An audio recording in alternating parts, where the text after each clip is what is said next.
اور چیزوں کے اندر بھی. انفیکٹ ریاست کا ایک کلیدی کردار نظر آتا ہے ایجوکیشن کے اندر, ٹیکنیکل نالج کی ٹرانسفارمیشن کے اندر. یورپ کے اندر ریاست نے ایک کلیدی کردار ادا کیا, اور جہاں پہ یہاں پہ ایک کلیدی کردار ادا کیا, وہاں پہ فائنلی فائنانس کیپٹلزم کی ڈیولپمنٹ میں بھی ریاست بھی اور پرائیویٹ کیپٹل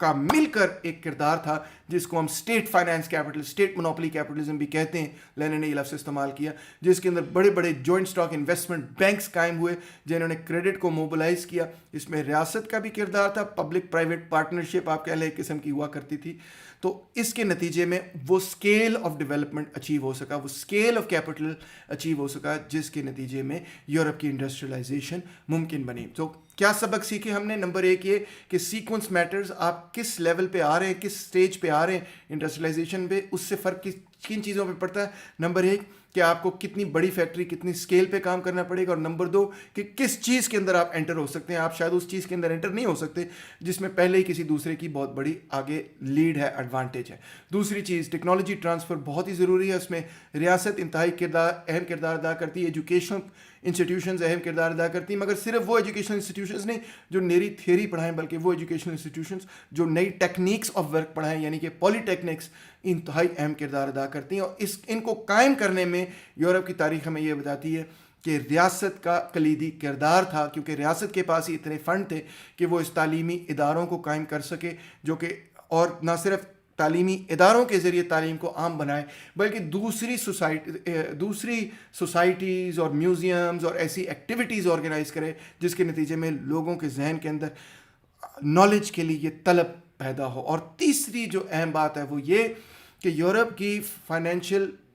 فائنینشلائزیشن نے ایک اہم کردار ادا کیا یورپ کی انڈسٹریل ڈیولپمنٹ نے, یعنی کہ بینکس نے ایک اہم کردار کیا. بینکس جو ہیں وہ چھوٹے والے بینکس نہیں, بلکہ جوائنٹ اسٹاک بڑے بڑے بینکس قائم ہوئے, جن کو ریاست نے مدد کی کہ یہ بڑے بینکس قائم ہو, اور اس طرح ریاست اور فائنانس کیپٹل آپس میں ایک دوسرے کے ساتھ جڑے, اور ایک نئی قسم کی سرمایہ داری پیدا ہوئی جس کو ہم اسٹیٹ مونوپلی کیپٹلزم کہتے ہیں. اور یہ بیسکلی اس کی جو پہلی شروعات ہیں وہ یورپ کی انڈسٹریل ڈیولپمنٹ کے ساتھ جڑی ہوئی. امید ہے آپ نے یہ لیکچر انجوائے کیا ہوگا. سبسکرائب کرنا نہ بھولیں, اور ضرور اپنے کویسچنز وغیرہ کامنٹس میں بھیجیں. Thank you very much.